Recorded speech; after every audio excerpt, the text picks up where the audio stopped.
This is just a sample of the audiobook. To get the complete audiobook, access the link posted in the first comment. Chapter 2. Operational Constraints.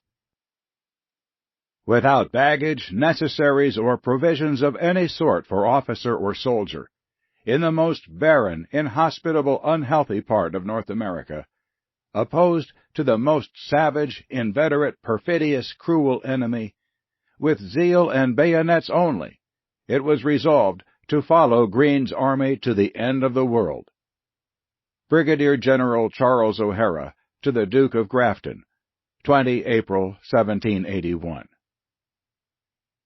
Only by neutralizing the rebels' military forces could the Crown have re-established control over American territory, persuaded the rebel leadership to abandon the goal of independence in favor of a negotiated political settlement, and encouraged the colonial population at large to withdraw its armed support for the rebellion. Consequently, British commanders and statesmen identified military success against the Continental Army as the key to victory. Inconveniently, a number of factors conspired to render the British Army's operations in North America unusually problematic. We live by victory. If a convincing display of British military invincibility was required to undercut support for the rebellion, Crown commanders clearly needed to avoid military reverses. The course of Howe's operations in 1776 illustrates particularly well the degree of caution they exercised to this end. Traditionally, historians have censured Howe for having, they supposed, wasted the numerous opportunities to crush the rebels that Clinton, Howe's testy second-in-command, identified. Yet, as William Wilcox has demonstrated, the campaign around New York gave early signs that Clinton's propensity for precocious planning was not matched by a proclivity for bold action.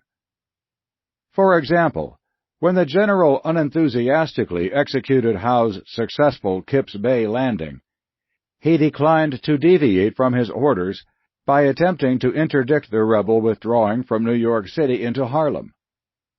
Similarly, when he was sent to occupy Rhode Island at the end of the campaign, he made no attempt to trap the rebel defenders. In foregoing opportunities to strike powerful blows against the rebels' military forces, Clinton demonstrated not only that he was no more desirous than his chief to fritter away his precious British and German regulars, but also that he was acutely aware of the political damage that operational miscarriages wrought. As he himself put it, "My advice has ever been to avoid even the possibility of a check. We live by victory." In this he was fully in accordance with Howe's own avowal that a check at this time would be of infinite detriment to us.